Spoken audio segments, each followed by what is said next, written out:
morning to all you Black Friday shoppers out there. Happy Friday. Welcome into another episode of Carpooling with Ben. Today, if you're feeling a little stuffed from yesterday, we've got some great events coming up for you with the Bristol Christmas Festival. It is the oldest, longest continuous Christmas festival in Bristol. It is. Similar to the oldest, longest continuous 4th of July parade in the galaxy, which, because true. There really is no way to... From that phenomenal organization, Mr. Mike Rielly. Mike, thanks for having me. Thank you for joining me in the park. Beautiful day today. Beautiful Bristol, beautiful. And this is really, Bristol is so much more than the 4th of July parade. It is, yeah. I mean, there's a whole cavalcade of events that lead right up to that. But during the holidays, you guys put on such an amazing, just a wide range of events for many different age groups. Tell me about it. We do. A lot of people don't really know. Obviously everybody knows Bristol for the 4th of July. But the Bristol Christmas Festival has been going on, this will be our 30th year, so since 1987. Wow. And it started off very small. Dottie Cadero, who founded the Christmas Festival, came to then Town Administrator Halsey Herreshoff and said, hey, I have an idea to maybe we should light a Christmas tree in front of the Burnside building for the holidays. And he said, I got a better idea. He said, let's turn it into a Grand Illumination and let's light the whole town. And that's how it started, and it kind of grew from there. So it started off as lighting the town, and if you've ever gone through Bristol around the holidays, you'll see that the whole town is lit up, on Hope Street as well as the tree. But then it kind of grew from there. So we added a few things, and along the way we've added a couple of things for the seniors and for children, and we really kind of turned it into a couple of week holiday. Well, you guys have just had the ball. Yeah. So last week we had our Christmas snowball. That kind of kicks off the season for us. Any empty seats? No, actually we sold out. Congratulations. I was stressing it out for a while there. Wasn't really sure, but we used the Christmas snowball to kind of kick off the series of events. We also used that to announce our Spirit of Christmas Award recipient, and this year it's Mike Burns. Oh, great! And it's a great celebration. We award him the medal, and he gets a little the Congressional Medal of Christmas. Yes, and then it's a nice sit down, and we have music, and we get to that sounds get like together. That award sounds like something only Santa could give. Santa Claus does not present it, although really? He has presented it a couple of times in the past. I know him. I know you know him. He's known you all your life. I does. Since you were a little boy. Hoping for a new accordion this year. Please, new bellows. So, we've had the snowball. Now, we light the street. Right. So now that I'm finished stressing out about the ball, now I can stress about all the other events that we have. Make sure all the cords and all the bulbs work. Right. The town does a great job stringing everything up for the lighting, which is on December 2nd, Saturday, December 2nd. We used to have the lighting on, it's interesting, we used to have the lighting on Sundays, Sunday night. And it was fine. But the problem with the lighting on the Sunday night was that everybody's kind of rushed, and kids are still in school. So, yep. Parents would have to, rush the kids home, and you couldn't really enjoy downtown Bristol. So a few years ago, we made the move it to the Saturday night. And so now that we have the lighting on the Saturday night, it makes it for a much more enjoyable evening. The shops are open, the restaurants are all open, and folks come into town and they do a little shopping, maybe they go to dinner, and we have a pre-show that starts around 4 o'clock, and that includes music and entertaining. And then at 6 o'clock, Santa and 3 special guests get to light the tree, and we do a countdown, and we have this giant light switch. I was going to say, is it a toggle switch? Is it a push button? Is it it's slider? A giant light switch, so you have to go down and see it. Very good. Sometimes the children can't reach the light switch, so we have to boost them up a little bit. Absolutely. Nothing a milk crate can't fix. Right. So that's on December 2nd, and then December 3rd, the Sunday, the next morning, is our breakfast with Santa. And this is a really fun event. We've been doing it almost since the beginning. And the nice thing about the breakfast for Santa, it's only $5. And for $5, you get a pancake breakfast, you get pastry, coffee, juice. But along with that is we have a magic show, and we have face painting, and we have balloon animals, or balloon twisting, I guess. Yeah, yes, balloon animals would be dangerous. Yes, yes. Yeah. And then we also have free pictures with Santa. So you can take your own pictures. Santa loves to take selfies. But we also have a professional photographer there on staff. And when you're there, you'll get a little card with a link where you can download your pictures for free. I mean, for $5, you can't beat it. That is amazing. It is. Lots of times we run out, so we're running to Stop and Shop at the last minute. We need 5 boxes of Aunt Jemima, quick. Exactly. Let's go. 3 boxes of Bisquick, mix them together. Right. So you have that. There's also some other great events. You have you do a tour for the seniors, and tell me about this door decorating competition. Right. So can I decorate my car door? We haven't tried doing that yet, but we do have a couple of things that is beyond the lighting.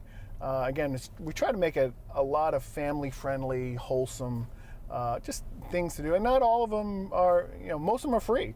So not all of them you have to pay. Really, I think only the breakfast and the snowball. But other than that, we have Storytime, and that's held at Rogers Free Library, and this year will be on December 9th. Is it 9th? Yeah, it's the 9th. I have that date written down. Well, the reason I ask is because I think I have you coming. I will be there. I will be there. It's absolutely. I can't wait to see the look of confusion on the kids' faces of why is this guy talking about CrossFit? What? He's not really a CrossFitter. Well, the nice thing about the Storytime, again, it's free. It's at Rogers Free Library. We provide books, so you were kind enough to provide us with a few of your books that we'll pass out at the event. And we have other books that we'll pass out. We have the Christmas pumpkin that we'll feature as well. And the nice thing about it is we have volunteers that come in and read stories to the kids. So we have 5 or 6 stories that we'll read. And it's just a nice family-friendly event that you can go to, again, free of charge. Mike, you mentioned it's the 30th year. 1987 to 2017, 30 years. Absolutely. Anything special going on? Yes, so we have a commemorative ornament that I would like to present to you. Whoa. I don't know if you can see this or not. Perfect. Wow. Zoom in. There you go. The ornament is... Can we have the camera operators all? Can you all zoom in on this? this? You guys get this? The ornament depicts... There you go. That's gorgeous. The ornament depicts the Grand Illumination in front of the Burnside building. We had the ornaments made right here in Rhode Island. There's a company that makes these ornaments called Beacon Design. They actually make the White House. Yeah, I was going to say they make the White House ornament. They do a wonderful job. I provided a sketch to them, and their artist came up with that. It was really, really nice. Gorgeous. It's outstanding. So we sell them around town. We don't, because we're a quasi government organization, we're quasi, right. We can't sell them online or anything. So a person, in order to get this beautiful ornament, just come to one of our events. You got to come down. Come to one of our events, and we'll have them on sale. We're actually almost out. Okay. We don't have a lot of them. Limited edition, ladies and gentlemen. Yeah, and then the other things that we have going on, we put on a tour of Bristol for the seniors. We bring a bus, and we load up a bunch of seniors onto the bus, and we take them around Bristol. And the nice thing about that is we tie that into our door decorating contest. So we have a door decorating contest that goes on in Bristol. So we announced the winner at the snowflake raffle. Okay. And but the nice thing about the door decorating contest is everyone can participate. We have various different themes that we have that you can decorate your door with, and we have a business and we have residential, and then we have judges that go out and judge the different windows and doors of the businesses. So at the seniors tour, the other thing that we do is Santa's there, and Santa meets the seniors as they come off the bus, and they sit with the seniors and have milk and cookies with them. It's a great day for everybody.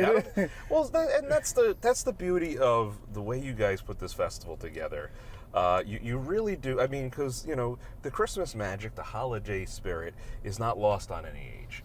and the seniors need Santa just as much as the kids do. I think we all need to be reminded to get together and spend time with our friends, our family, the people we care about, and that's something, the town and you and through the committee and everybody, you've really addressed this entire need to do just great things in the community, and so the whole festival is phenomenal, and you got an amazing team of people you work with, and you mentioned the public works. They do a great job getting everything together and getting everybody, keeping the lights on, making sure all the extension cords and all wires, no frustrations there. We haven't had any blackouts yet. There you go. Well, it's a beautiful thing. You also, on a side note, and I'm glad you're here because you have a very special affinity to Christmas because of your grandfather and what he did as a child. Yeah, so a lot of people in Bristol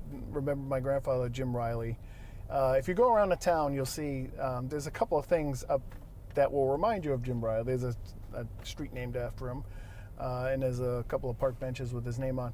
But the other thing is, if you go into the town hall, you'll see an oil painting of him. Most people will remember Jim Rielly as our official town crier. He led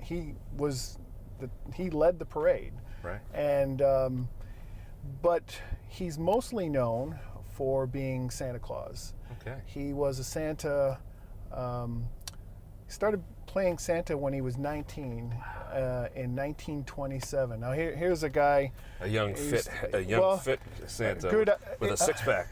No, a little Irish guy, son of Irish immigrants, and they didn't have a lot of money back then. Sure. But he came across, this is how he got started, he came across a family that was living in an abandoned chicken coop. Wow. And, it was the beginning of the Depression. And, here's a young kid, 19, and he realized he doesn't have anything, but here's a family that has a lot less, Right. And so what he did was he went and gathered up some things. I think he was able to get some food from relatives and friends and some little toys. And you got to remember back then, an orange was a big thing for Christmas. Sure. But he dressed up as Santa, and he showed up at this chicken coop, and he started doing it for the rest of his life. He did it all the way up until when he passed away. He's actually in the International Santa Claus Hall of Fame. I bet you didn't know. I bet you didn't know there was such a thing. That's awesome. It's so special. We think he's the longest running, continuous running Santa Claus. He did it for 62 years. That's amazing. And there's a foundation that you've created to his honor. So, yep, exactly. So in his honor, to try to continue the work that he did, I created this foundation. As Santa, he never took a penny for what he did. He was a big believer in that anyone portraying a saint shouldn't be taking money for it. Okay. He felt very strongly about that. So some of the folks that he would spend most of his time with were, he'd spend time with anyone that needed him. Yeah. But he spent a lot of time with our military and first responders and mentally and physically challenged kids. He spent a lot of time with seniors as well. So sort of to continue his mission, we've done the same thing. So our mission provides charitable support to the families and children of our military and first responders. And we try to bring just a little bit of joy to anyone that needs it, and year round. Santa doesn't have to come on Christmas time. He can show up in April, and he does. Wow. You were talking earlier about the seniors and how much it's important to bring Christmas to them. One of the greatest things you can do is talk to some of the senior citizens that talk to your grandparents, talk to your great-grandparents about what Christmas was like back then. I mentioned, an orange was a big deal. They'll tell you that, they would get, some fruit and some nuts and maybe a toy. And that was a big deal. Sure, absolutely. Back then. And when when Santa comes and comes to a nursing home and walks into that room, I've seen it lots of times where the resident is just staring into space or just very no emotions on their face, and when Santa walks through that door, you'll see that person is instantly transformed to a child. It's really amazing. Santa's really a magical guy. The spirit of Santa Claus is an amazing thing. He is. Santa really is that truly that universal symbol that people young and old can relate to, and I think that's just great with what you guys do with the foundation. Named after your grandfather, and really, truly, the spirit. I think he'd be incredibly proud of what you and your family has done with that. I'd like to think so.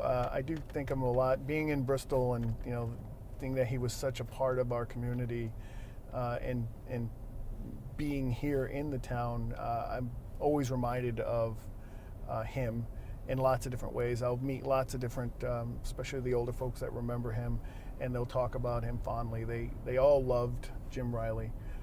He was very much our unofficial, I like to tell people, he was like our unofficial mayor. He never met anyone he didn't like, he was the mayor that didn't have to make any hard decisions. That's probably true. Well, that's why they loved him. It was great. Exactly. He pleased everybody. Who doesn't love Jim? Exactly. Well, this whole story wraps around the great things that you guys and the committee again do over there with the Bristol Christmas Festival. Folks, if you want to learn more about it, be sure to go online, follow the Facebook page, check out all the events. More importantly, come to the events. That would be great. Come on out. It's going to be great. It's a wonderful thing to see down there in Bristol.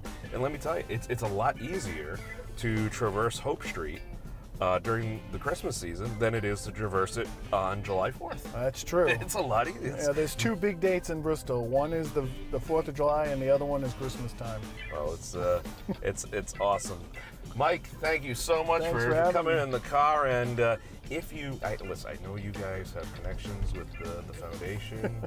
If you do happen to catch Santa, put in a word. I'll put in a good word. Maybe an SUV. I think you could use a little more room in here would be nice. Well, not all of us are tall. I'm slouching. That's it. This is a short person's car. So, Mike, thank you so much. Thanks again.